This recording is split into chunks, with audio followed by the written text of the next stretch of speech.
I'd like to thank all of you for coming here tonight and sharing this evening with us. And tonight I'd like to talk in honor of the water and the earth and our brother Leonard Peltier. We're faced with a very serious situation in this generation. There are insane people who wish to rule the world. They wish to continue to rule the world on violence and repression. And we are all the victims of that violence and repression. We, as the indigenous people of the Western Hemisphere, have been resisting this violence and this oppression for 500 years. We know that the black people have been resisting it for at least that long. And we know that the white people have had to endure it thousands of years. And now it's come full swing to this generation that we live in. Nuclearization of the world. You see, this cannot be, we cannot allow this to continue to go on. We cannot do it. You see, we cannot expect that the pro-nuclear oppressor, that other side, we cannot expect that they're going to change for us. They are going to become more brutal. They are going to become more repressive. Because it's a matter of dollars and their illusionary concepts of power. We have to reestablish our identity. We have to understand who we are and where we fit in the natural order of the world. Because our oppressor deals in illusions. They tell us that it is power, but it is not power. They may have all the guns and they may have all the racist laws and judges and they may control all the money, but that is not power. These are imitations of power, and they are only power because in our minds we allow it to be power. But it's all an imitation. Racism and violence, racism and guns, economics, the brutality of the American corporate state way of life is nothing more than violence and repression, and it has nothing to do with power. It is brutality. It is a lack of a sane, it's a lack of a sane balance. The people who have created this system and they perpetuate this system, they are out of balance. They have made us out of balance. They have come into our minds and they've come into our hearts and they've programmed us because we live in this society and they've put us out of balance. And because we are out of balance, we no longer have the power to deal with them. They have conquered us as a natural power.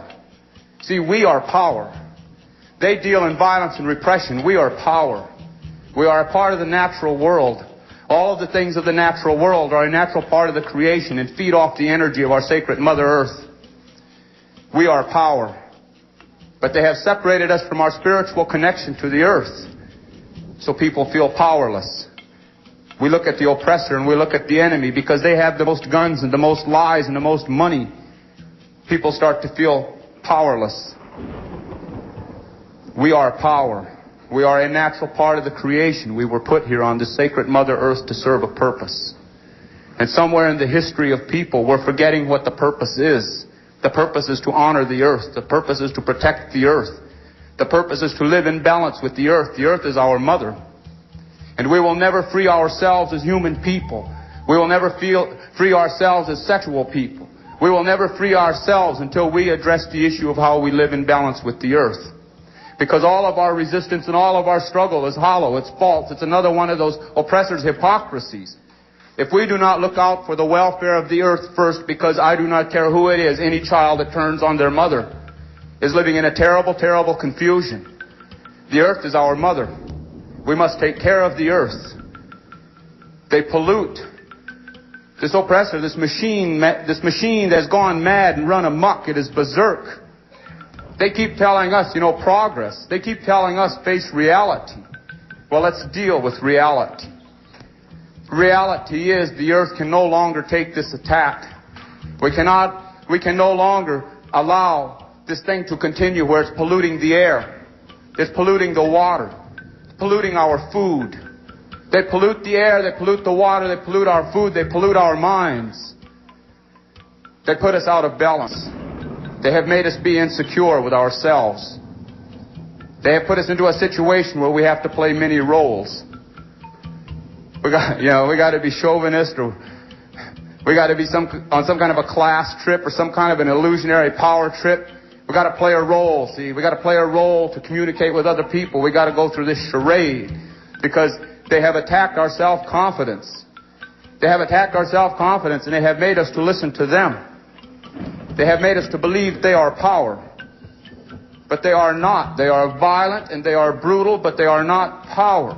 We are a natural part of the earth. As a natural part of the earth, we have the energy and the power that is the earth. The earth will take care of us if we will remember the earth in more than just our words. If we will remember the earth in our way of life. We are all here to play a role, and all of the animals and all of the life on the earth is playing its proper role except the human people. Somehow we are betraying our purpose here, and that is why we live in the confusion that we live in. They tell us, they want us to believe that we are powerless. We are a natural part of the earth. We are an extension of that natural energy which is spirit and which is power. Power. A blizzard is power. An earthquake is power. A tornado is power. These are all things of power that no oppressor, no machine age can put these things of power in a prison. No machine age can make these things of power submit to the machine age. That is natural power. And just as it takes millions and billions of elements to make a blizzard to happen, or to make the earthquake, to make the earth to move, then it's going to take millions and billions of us. We are power. We have that power. We have the potential for that power. I remember in the 60s and the 70s, and I heard all this thing about power to the people, and I never really understood because everyone was saying power to the people, and they were talking about demonstrator, they were talking about vote, they were talking about dealing on the terms of the oppressor. Our power will come back to us. Our sense of balance will come back to us when we go back to the natural way of protecting and honoring the earth. If we have forgotten how to do it, and if we think that it looks overwhelming and we can never accomplish it, then all we have to do, and each of us as an individual can go out and we can find some spot on the earth that we could relate to. Feel that energy. Feel that power. That's where our safety will come. The earth will take care of us. We have to understand that the American corporate state will not take care of us. They do not care about us. Maximize their profit. That is where their whole life value is placed upon. Maximize the profit. They will turn us against each other to maximize the profit because they have done it in the past. Nuclear energy. It's the final assault. Nuclear energy should tell each and every one of us that they have gone beyond the reasons of sanity, that they are no longer sane, that they no longer deal with the real natural world because they want to create a radioactivity. All right, that is going to make it impossible for the Mother Earth to take care of our life. We will not destroy the world. We are arrogant and we are stupid and we are foolish if we believe that we will destroy the world. Man has the ability to destroy all of the people's ability to live on the earth, but we do not have the power to destroy the earth. The earth will heal itself. The earth will purify itself of us. If it takes 1 billion years to get rid of the radiation, the earth will do it because the earth has that kind of a time. We do not. Our obligations and our loyalties have to be to the earth, and they have to be to our sense of community and to our people and to our relations. Our obligations and our loyalties should not be to a government that will not take care of our needs. Our obligations and loyalties should not be to a government that has proven time and time again that it is the enemy of the people unless the people are rich in dollars. That has been the consistent history of Western civilization and the American corporate state government. That's reality. They are not our friends. They do not care for us. We have to face that reality that we have an enemy.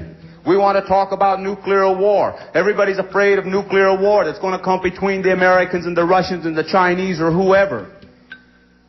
But are they not waging nuclear war on us now when the miners die from cancer from mining that uranium? Are they not waging nuclear war with 3 Mile Island when they release that stuff into the air?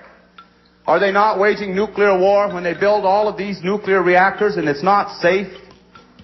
Are they not waging nuclear war when they attack the Indian people on their land, militarily attack the Indian people, and racistly attack the Indian people so that they can get at the natural resources to feed their radioactive machine?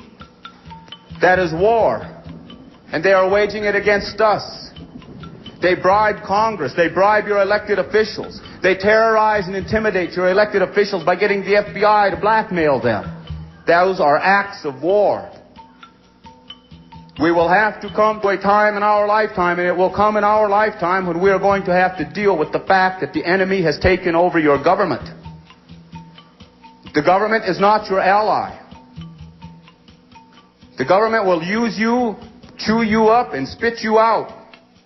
You think that we are wrong? You think that we are talking unrealistically? Then go look at your elders and see what has happened to your elders in your machine-age society. See what kind of respect that they get.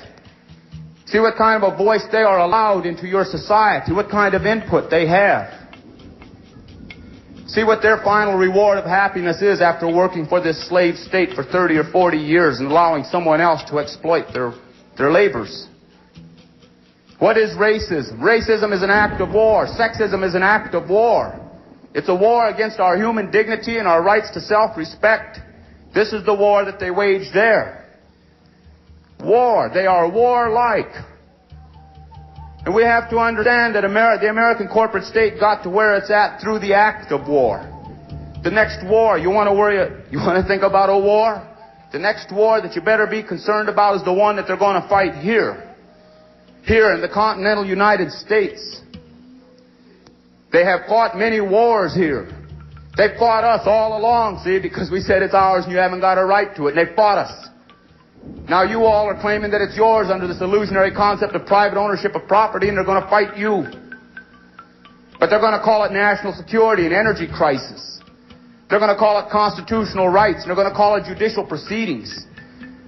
They're going to nationalize, your military coup is going to come by, they're going to nationalize the police departments. That's your military coup. In the name of violence, rising crime. But all we must do is look in the corporate office and see the rising crime that is taking place there, and nobody's going to jail for it.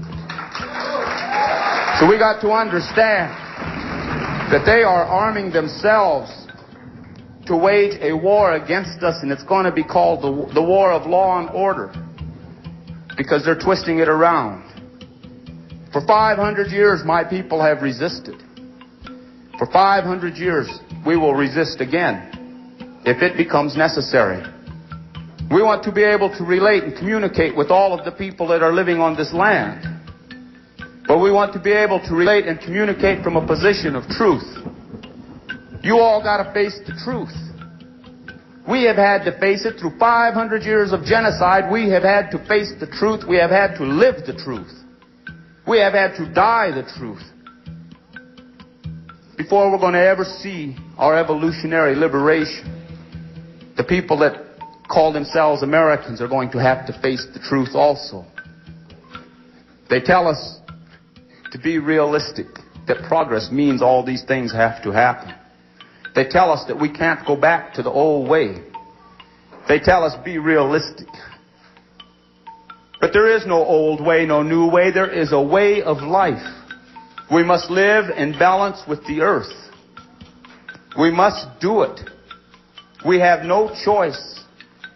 If we allow ourselves to be apathetic, or we allow ourselves to be lied to or tolerate their lies about what they are doing to the earth, then we are betraying our intention. We are betraying our purpose here. We cannot protect that seventh generation if we do not protect the earth. We cannot protect ourselves if we do not protect the earth. The earth gives us life, not the American government. The earth gives us life, not the multinational corporate government. The earth gives us life. We need to have the earth. We must have it. Otherwise, our life will be no more. So we must resist what they do. They want to break our spirit. They will do everything and anything to break our spirit, our will to live. We must learn to resist. We must learn to see. We must learn to look.